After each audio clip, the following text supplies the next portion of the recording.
the baby Jews are going to be killed in order to control the Hebrew population as they are enslaved. And so also all the children under the age of 2 are going to be killed. So does that sound familiar? So what Matthew's doing, we think, is borrowing from that Exodus story, pulling it into Matthew, and making Jesus appear as the new Moses. Right? So if Moses survives in Exodus, then Jesus also survives. The sort of, evil leader who's trying to kill the new Jewish leader. So this is why this scene in Matthew is often looked at as not historical.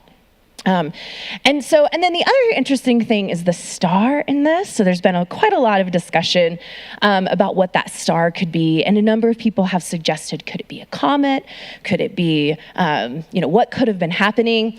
But likely also this star is a symbol for the importance that Jesus's birth will be having. So a star would be used in that way to link to the importance of Jesus's birth. All right, I'm going to move to Luke now. So we have a pretty different story, as I said. Mary is the main character in Luke. She speaks, and other women are present too. So Elizabeth, the story actually begins with Elizabeth, who's going to be the mother of John the Baptist. And so she has a very important role. Mary and Elizabeth correspond, they talk. These women have voices, they speak, unlike the scene in Matthew, right? Mary has what you might remember as the Magnificat, right? She has a long, beautiful monologue about how she feels about being the, vessel for the birth of the Son of God. So we have much more centering on women in Luke. Joseph on this scene has very minimal role. He's much less important in Luke. He's there, but just on the sideline, right? Whereas in Matthew, he was a really prominent figure. So in this version of the birth story, the angel visits Mary. We call that the Annunciation. And there is a census. Remember, the census was not in Matthew.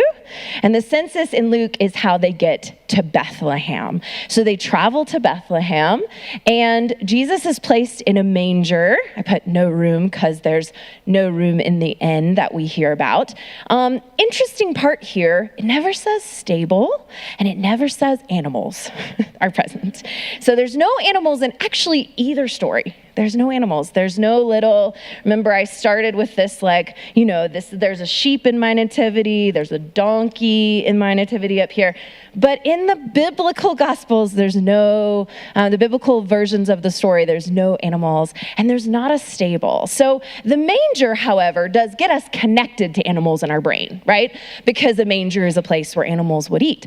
But in the first century, it could be a space where humans resided alongside animals. So it doesn't have to be outside. It doesn't have to be in a barn.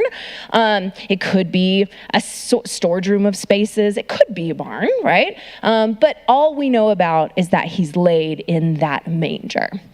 All right, so shepherds visit, and that's another space where there could be an animal. Because if you see shepherds, maybe they have sheep following them, right? They should, or they abandon their sheep in order to come visit Jesus. Either way, you could see it, but shepherds do visit.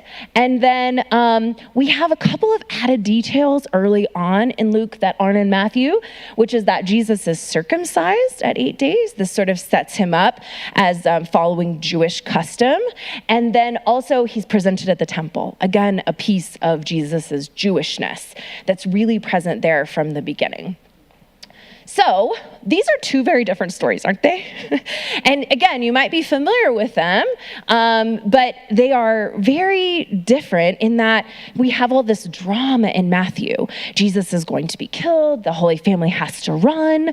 They have to escape this violence. Wise men, the star, right? Whereas in Luke, it's a much more sort of, there is no fear of being killed. The only sort of dramatic piece is they have to be baby and, there's no room at the end for them. But that's the only space that's really quite dramatic in that moment. We also have a more centered story on the men, or Joseph, and a more centered story on Mary. Okay, and Enrique, can you change the slide, please? Thank you. All right, so another picture here. So what you see here is happening is that what we often do, and early Christians did this too, is combine the two stories. So now the nativity that you often hear is a combination of Matthew and Luke together. And that's not just us doing it. Early Christians did that too. They sort of combined the stories and they said, okay, now we are going to have a star and we're going to have magi and shepherds, right? And we're going to have them outside, and an angel visits Joseph and an angel visits Mary. So this is called harmonization. So we harmonize the two stories, and that's how we end up with this picture, right? But there are a few details. For instance, the animals. So you see the donkey and the sheep, again, not in Matthew or Luke. Those come from other traditions. And of course, everything is happening at the same time, where in Matthew, the magi visit much later, right, than the birth. They come after, and the shepherds visit earlier. And so we have this combination, harmonization of the two stories. So where does this all come from? So today I'm going to introduce you to 3 apocryphal texts that fill in the gaps of this story for us and get us to what we see today as the nativity. Next slide, please. So what do I mean by apocrypha? Just to sort of remind you. So the next slide, please, whenever you have. Thank you. Okay. I think we might be missing one. Is there? Is this okay, hold on. This is when I don't have my computer to know what's next on my screen. So sorry. Okay, I think you're right. I was wrong. Sorry about that. This is the next slide. Okay, I was going to show you, I think, before telling you about the Apocrypha, a piece of artwork to show you how early Christians were depicting this. This is the earliest scene. This is going to be really fuzzy, but can you see on the right? This looks like a figure of a mother with a baby. Can you kind of see that? This is what we think is likely the earliest depiction of Mary with Jesus, right? This is in the catacombs in Rome. And again, we think this is Mary with Jesus because it's quite fuzzy, right? But we have this connection of Mary with Jesus and not, it pretty early on. This is, again, 3rd century in the catacombs in Rome. And then I think I do have one more. This is also from the catacombs in Rome, and this is of the Magi. So next slide, please. This is a part of a sarcophagus, and this is the 3 Magi bringing gifts to Mary with Jesus. See? And we also see the star. So this is coming out of the Gospel of Matthew, right? Where the previous depiction might have come from the Gospel of Luke because of the emphasis on Mary. Where this one still has Mary, but it includes the 3 Magi with the gift. So this is showing early on, early Christians were starting to really embrace the story of the Nativity and even painting it and depicting it in places where they might have gathered. All right, one more slide. This is my apocryphal slide. So what I mean by apocrypha, the word means something hidden or something veiled. And so the apocrypha, though, that's what it has come to be. In the moments when it was written, it was just early Christians writing texts. They were all being written, in these first 4 centuries and even beyond that. We have texts that are written, and the New Testament wasn't formed yet. The New Testament wasn't officially formed until about the 4th century, though we do have an emphasis on the 4 Gospels much earlier than that. So Matthew, Mark, Luke, and John were circulating together. People were reading them, and there were a number of church fathers who would say, these 4 are the most important. Don't read others. But other people were writing Gospels in this time, and they were being read. And what we now call all of those the early Christian apocrypha, that set of texts.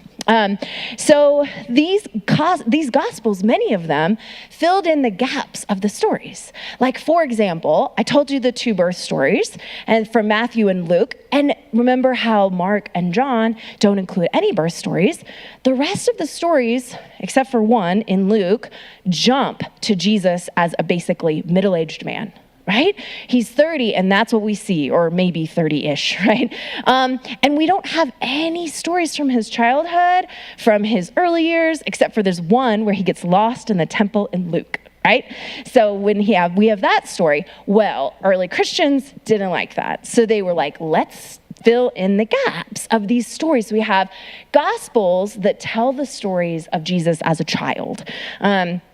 And fill in these gaps. And so the ones I'm going to tell you today, there are 3 of them. 2 of them are what we call infancy Gospels. So they fill in the story of the Nativity, and they also give us some background even on Mary. All right, next slide, please. So the first one is called the Infancy Gospel of James. I put the fancy Greek term beside it, proto-evangelium, but you can just say Infancy Gospel of James. This is, I will just say it, one of my favorite early Christian texts. It is so fun. So if you find yourself drawn today, go home and look it up. It is so fun to read. If you haven't read it before, some of you might already be familiar with it. This is a 2nd century gospel. So it's early, right? It's written basically right after the 4 Gospels in the 2nd century. So it's an early apocryphal text. And what it does is it gives us the background of Mary's story. So it goes back and fills in the gaps. Mary has a divine birth. Mary has a very special childhood, right? And it sets up the scene for Mary being chosen as the mother of Jesus. Right? And so it's very fascinating to get this portrait of Mary. So, for example, it gives her parents, Joachim and Anna are her parents, and it focuses on her purity. So, for example, one of the things it says is that at 6 months old, Mary was able to take steps, and she took the perfect number of steps, 7. So at 6 months old, she was just walking along, right? 7 steps. She was also very contained in the temple so that she remained pure, so that her purity was ensured by her basically being raised in a very pure space in the temple. And so it gives us this, really interesting portrait of Mary, the sort of behind the scenes aspect of Mary. And then it includes more details about Jesus' birth.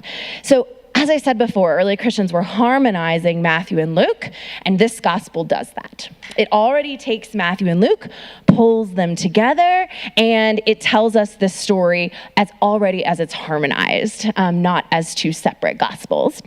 It also fills in some gaps. Have you ever noticed that in the gospels, Jesus has siblings? So when I teach, my students are always like, wait, where did those siblings come from? That's confusing. If Mary is a virgin and her and Joseph weren't married, where did these siblings come from? And it's a question that people, ask. This gospel tells us Joseph is an older man. He's a widow, basically. His wife had passed away, and he had other children. In fact, he says, I have a granddaughter the age of Mary.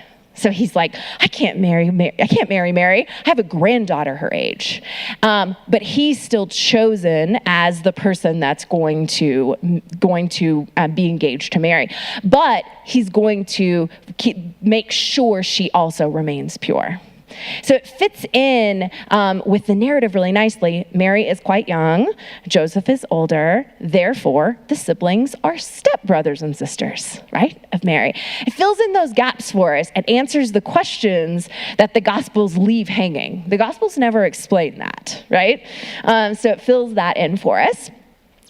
This is where we get the donkey, right? In every nativity, Mary always rides a donkey to Bethlehem, which honestly, let's say, makes more sense. Like asking a very pregnant woman to walk all the way to Bethlehem seems would be very difficult, but Luke doesn't include that detail that she's riding a donkey, but the infancy gospel of James does. So she gets to ride a donkey to Bethlehem, and it says that it's a struggle for her.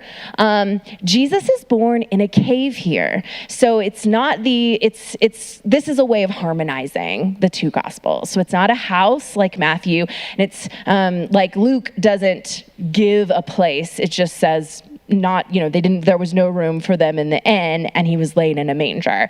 So the infancy gospel of James pulls that together and puts them born in a cave. And then the Magi visit, but there are no shepherds. And there are some new characters thrown in. So this is, again, part of my favorite part of the story, a midwife, a Hebrew midwife, because Joseph is like, okay, Mary's going to give birth. What am I going to do? I can't do this by myself. So he goes out, and this, again, makes sense when you're filling in the gaps. He's like, I got to find a midwife, and he needs to find one that is Hebrew. And so he goes out, he finds one, and he brings her back to help with the birth of Jesus. But then also this woman named Salome shows up in the narrative.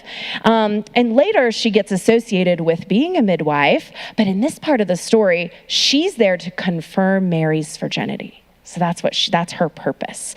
So she comes in after the birth of Jesus.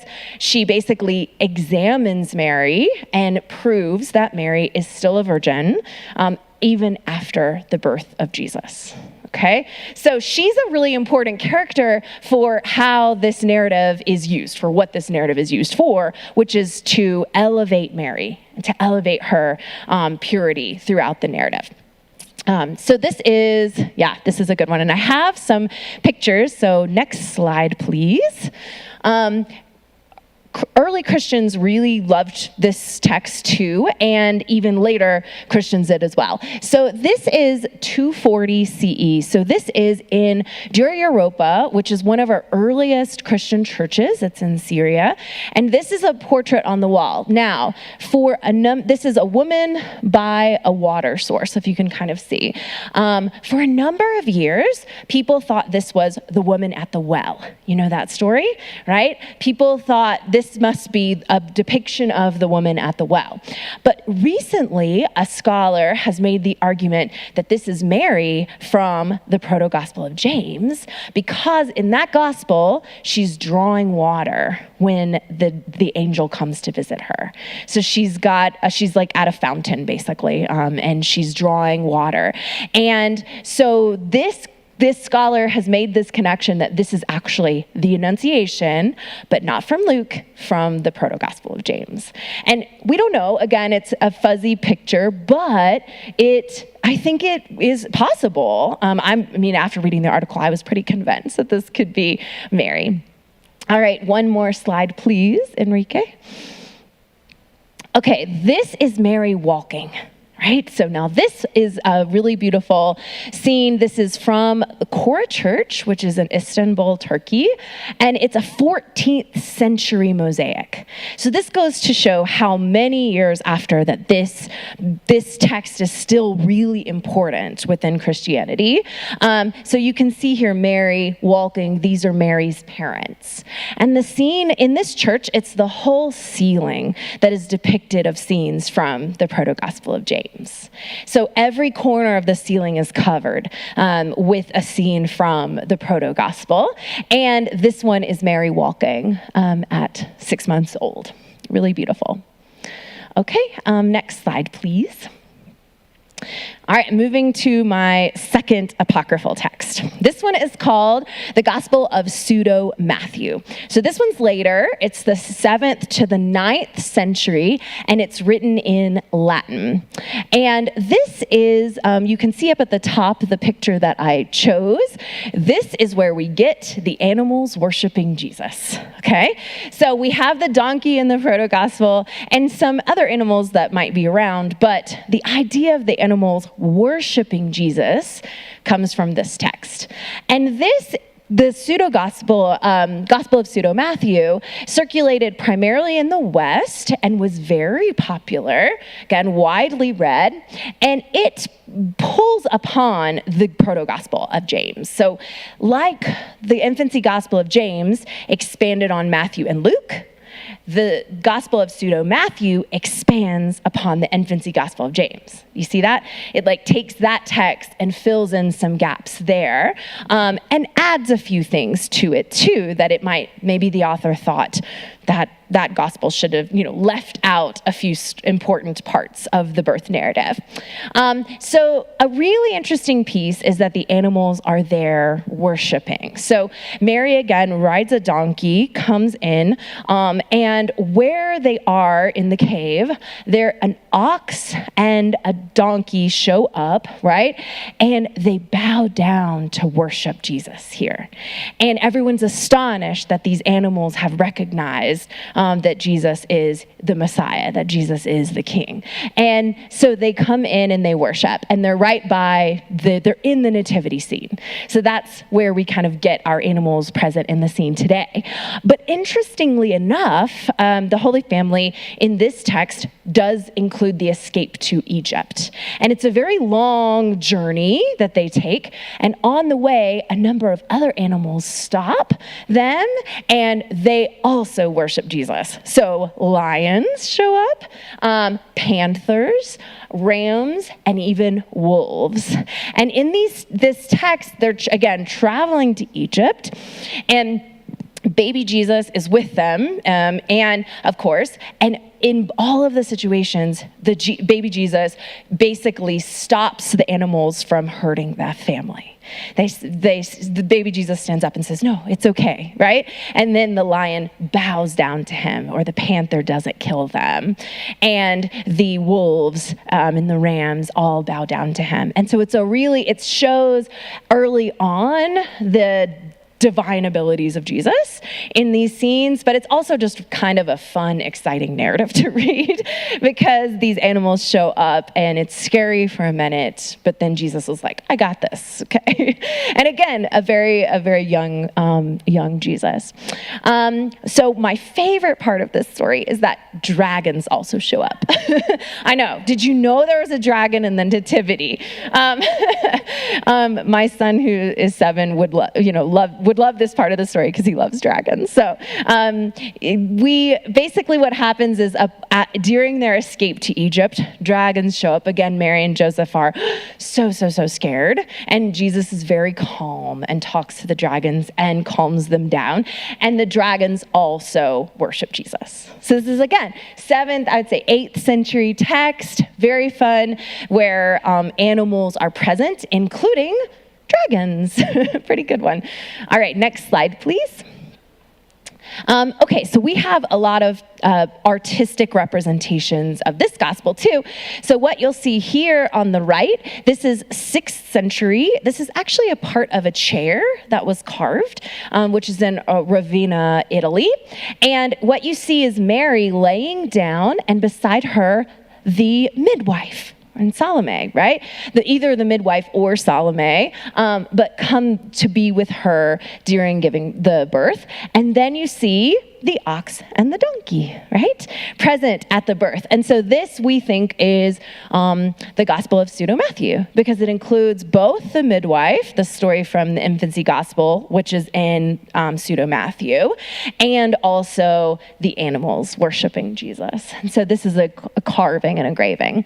I have a quote up here for you. So now on the 3rd day after the birth of the Lord, Mary went out of the cave and into a stable, and she placed the boy in a manger, and an ox and an ass bent their knees and worshiped him. So that's the passage where this comes up. All right, next slide, please.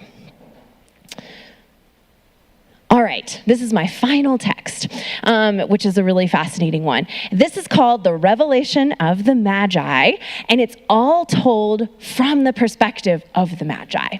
So it's a really fascinating text. It's an 8th century as well, so about the same dating as Pseudo-Matthew, and it was written in Syriac.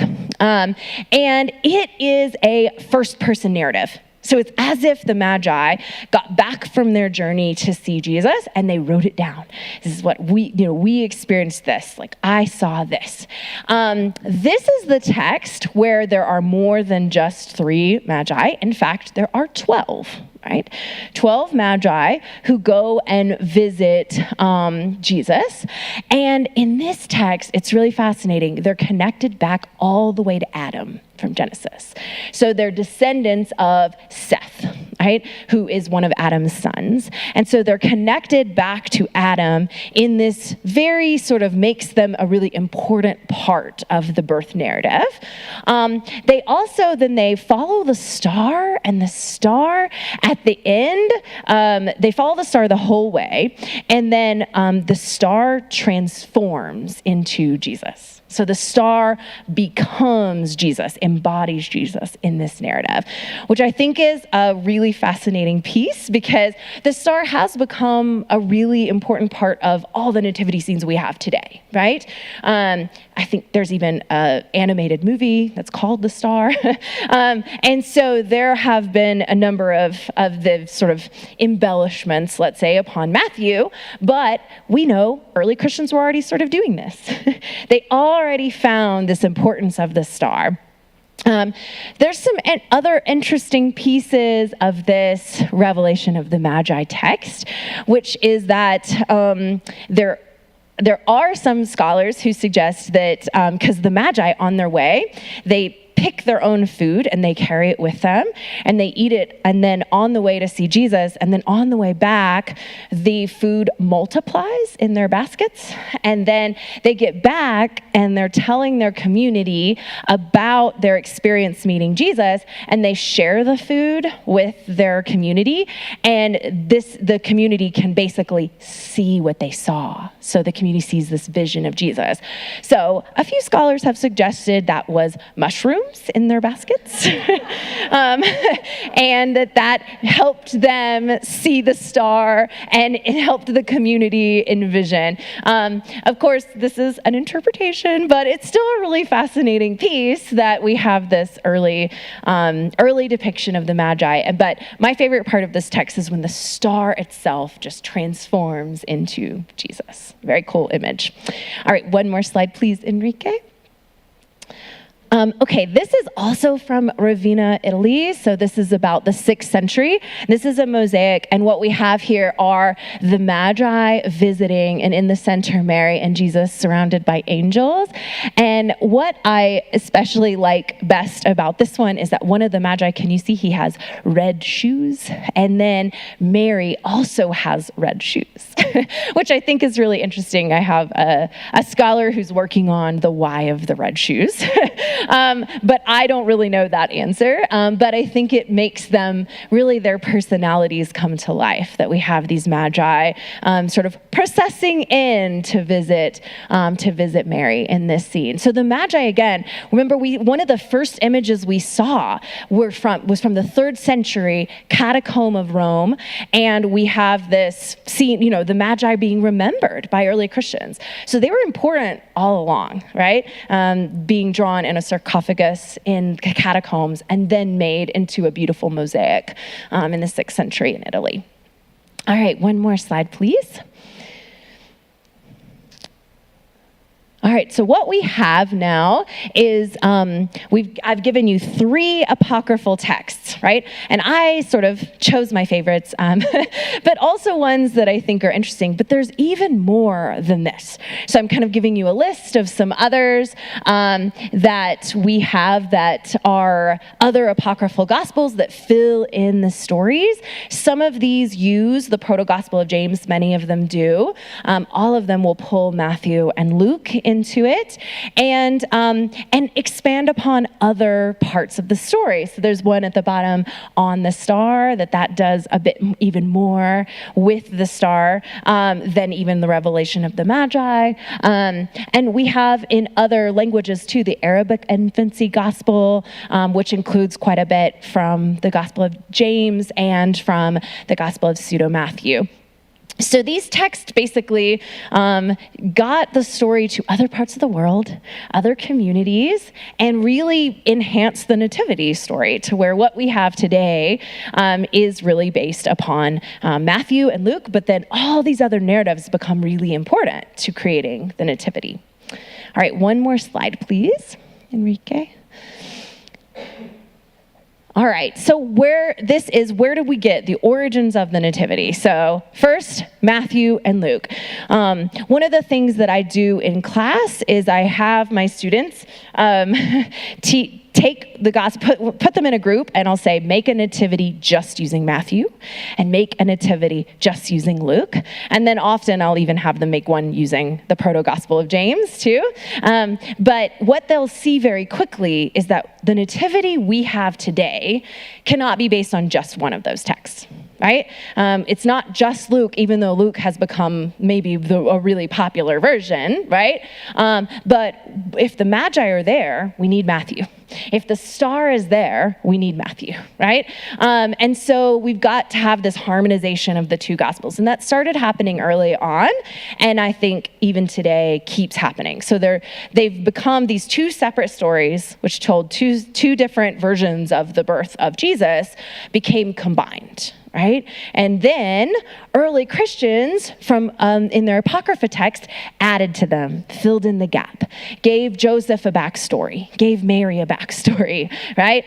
Got animals in the scene, which has made it a very, I would say, child-friendly story, right? Filled in all of these gaps about Mary's purity, why Mary was chosen, right? How Mary remained a virgin before and after the birth, right? These stories are all sort of filled in by Apocrypha. And then finally, we have some other cultural inclusions that end up happening. So I'm going to give you an example of this, of one of these. Has anyone heard of Befana? Anybody in here? So this is Befana. She looks like a witch, doesn't she? She's riding a broom, and she has this hat. In Italy, the story of Befana it goes like this. When the wise men were going to see Jesus, they got lost. They couldn't find Jesus, and the baby Jesus, and they stopped and knocked on a door of an old woman. And when she answered, she was sweeping with her broom. She was sweeping. And they said, we're looking for a baby. We're looking for the baby Jesus. And she said, I don't have time to help you. I'm sweeping. There's all this housework that needs to be done. And so they left. But a few minutes later, Befana felt sad. She was like, I should have helped those men.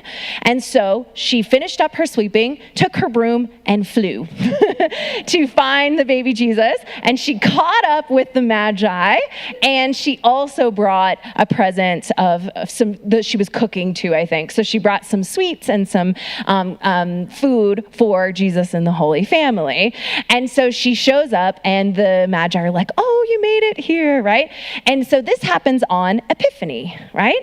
And when the Magi visit, and in Italy, on the night before Epiphany, children in Italy leave socks at the foot of their bed, and Befana flies in. She goes through the chimney, so she's covered in soot, and she will leave them either good sweets if they've been good, or coal or a stick if they've not been good that year, if they've been a little naughty. And then she sweeps the floor before she leaves. Isn't that kind of her? So this is another sort of cultural addition. Again, this isn't found in early Christian Apocrypha, the Befana story, but it adds to the story of the Magi, adds to this importance, and it also adds another woman to the story, and it makes it a very exciting sort of addition for children, right? That they can get sweets on the day that the wise men visit on Epiphany. And we have a number of those too. We might add in some from North America, right? Santa Claus, Christmas Eve traditions, right? Things like this that get added into the nativity in some certain ways. And around the world, people do this. So the nativity becomes, to go back to my puzzle, as we start putting pieces back into the puzzle of the nativity, we now know where the animals came from, right? Why Mary and Joseph might be pictured outside in a manger or inside of a house.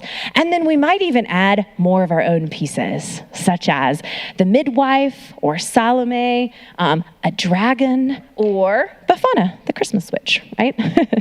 All right, thank you so much.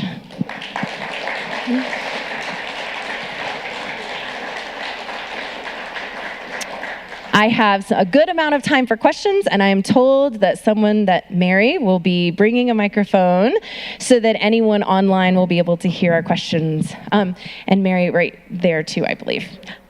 Yes, good. Hi. Hi. So anyway, I'm a sociologist. I don't know anything about dead people, but so it was either in the Gospel of Matthew or Luke. It says that Mary and Joseph didn't consummate their marriage until after Jesus was born. Which one was? Well, there's some hints at that in Luke. Okay. Yes. So it implies that they did in fact consummate their marriage. So when did the idea that Mary had to stay a virgin come about? Well, what was the stake? Where did it come from? And how do they spin away the text that implied that she wasn't a virgin? That is a very good question. The very first text that I gave you, the Proto-Gospel of James, that's where that text solidifies this. But ultimately, the way that I would say, spin the text of Luke is it says, this is what they're going to do after, but it doesn't exactly say that they did. Right? That's how an interpretation might be. Does that make sense? But as far as the reasoning is this idea that if Jesus, when early Christians were debating, is Jesus fully God? Is Jesus fully human? And there wasn't a consensus on this in the 2nd century.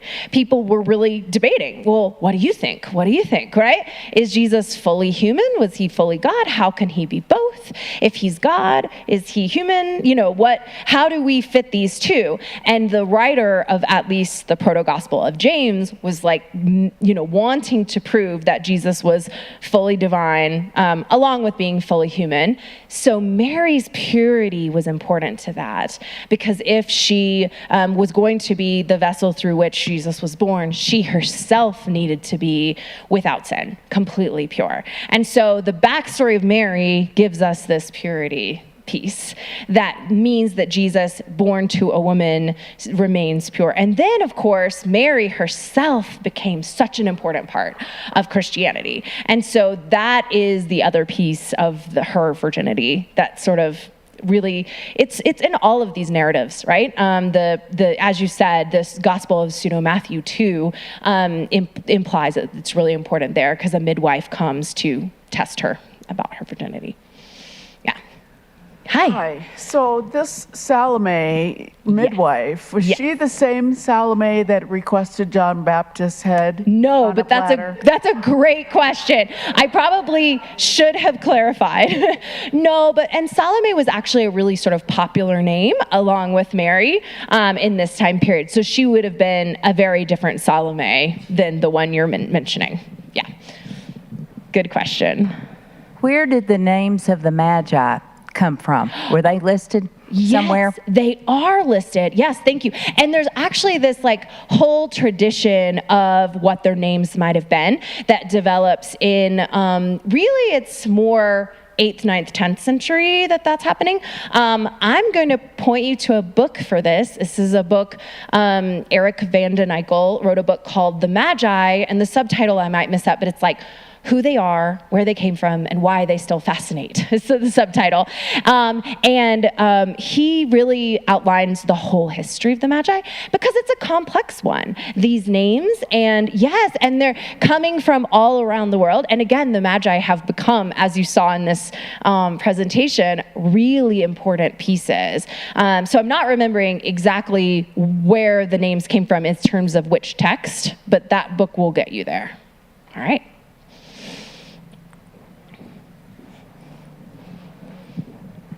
I'm loving these questions. You all are doing great.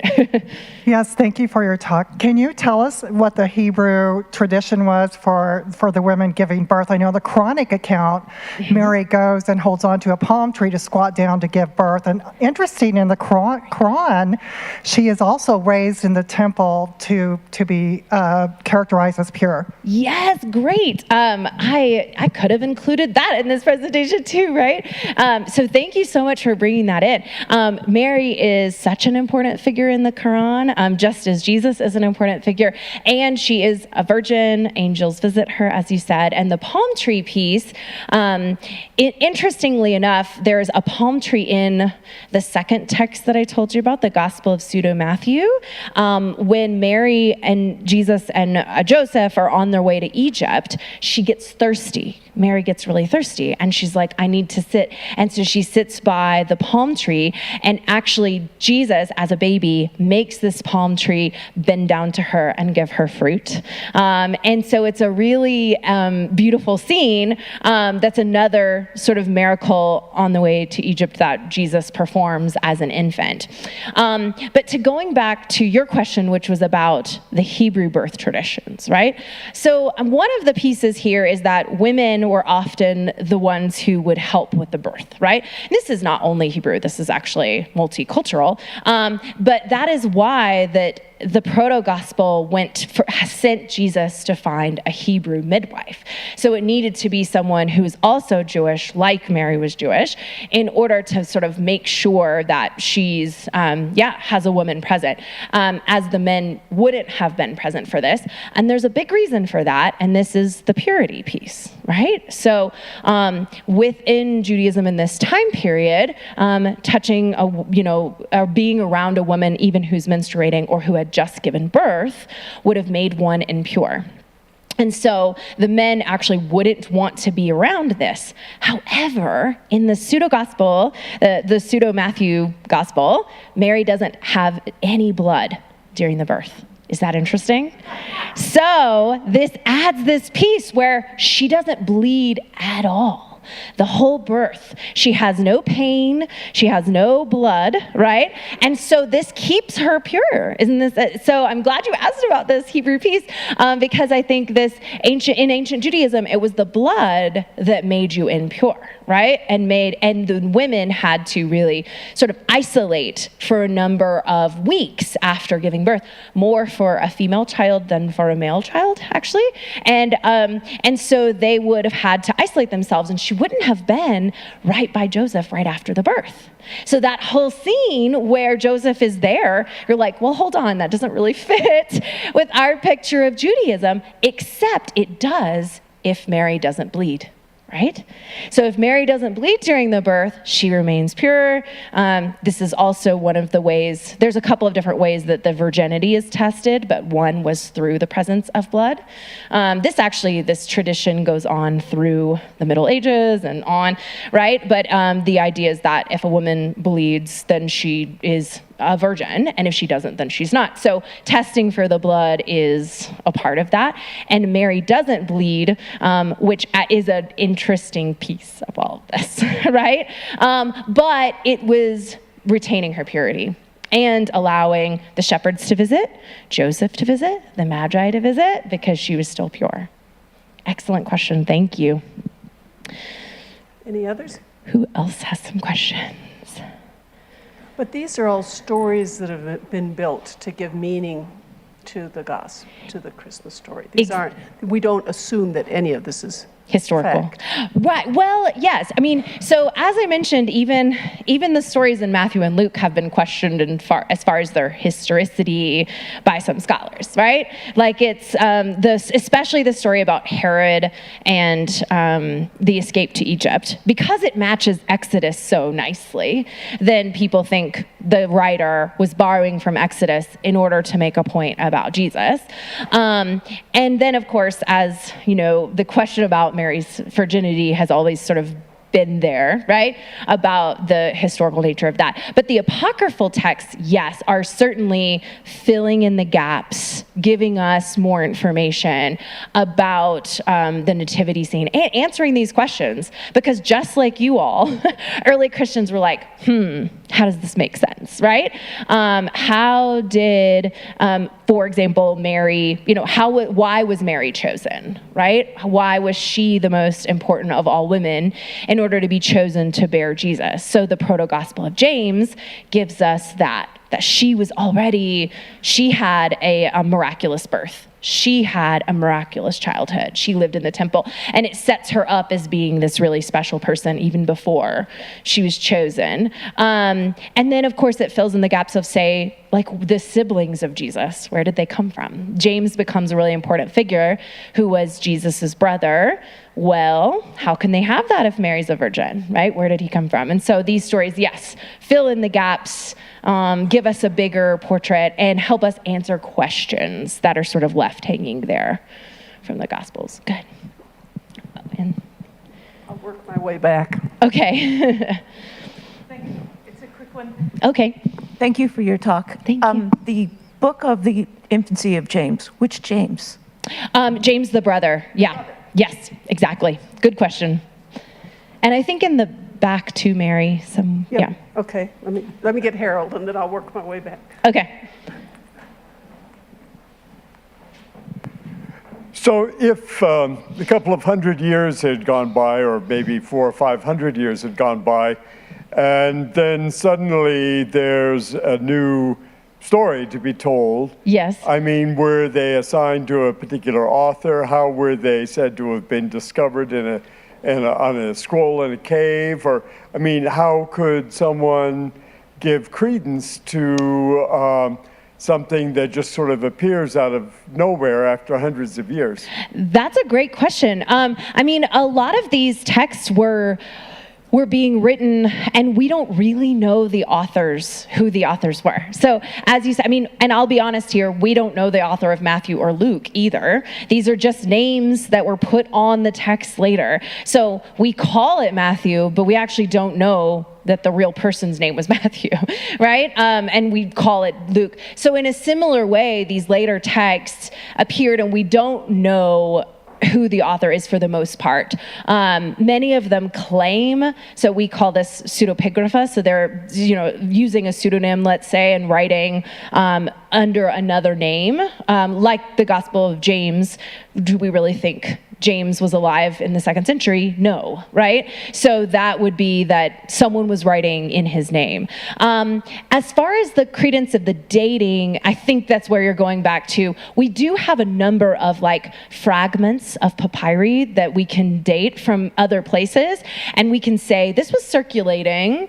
So it's not just one scroll shows up and we find it and we think, oh, this is a text. Usually there are fragments and people who write about that text. So they'll say, oh, I read pseudo-Matthew, and so therefore we know this text exists. And in fact, there are more texts that we know existed than we have in full form, right?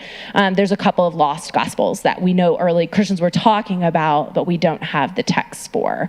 Does that mostly answer your question? Yeah, I guess I just thought if someone came to me today and said, here's something new that's just appeared on the scene, and it was from 600 years after the event. Yes. Then you'd think, well, so, I mean. I think that some early Christians would have done exactly what you did, right? And then others would have been like, oh, how fascinating. Maybe I'll read this and think. As well. Exactly. Yes, you're right. Thank you. I think we're out of time. Is that right, Enrique? Yeah. I think. 2 minutes, and we got one more question? Did you have one over here? And then I can repeat it if that helps. Oh, okay. In John Irving's novel, A Prayer for Owen Meany, Oh my there gosh. is one of the most hilarious Christmas pageants, the nativity scene, but he describes Joseph. Yes. John Irving obviously was reading Luke. He describes Joseph as an old man in a plain brown suit who didn't say a word. Yes. I'm just so grateful that you brought this up because this is one of my favorite novels. A Prayer for Owen Meany by John Irving, which has this nativity scene. And so thank you for mentioning that. I agree with that presentation of Joseph, I think. And there are some early Christian texts that do bring him a little bit more personality, let's say. But many of the texts, he is just sort of a side figure, right? Like a side character. Yeah. We've got one Great. more minute, I'm told. Oh, good. Okay. Well, thank you all so much. Thank you, Christy, so much for being here today.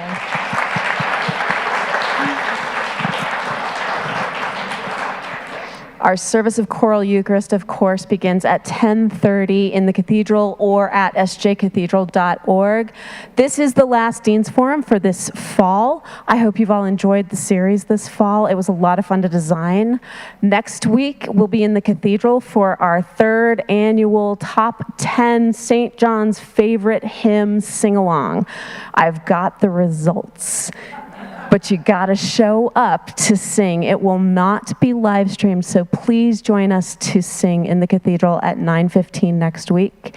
And then plan to join us starting on January 7th for another amazing season. We've got some really great folks lined up once again for our spring season. So once again, thank you, Christy, so much for being here. Thank you all for coming.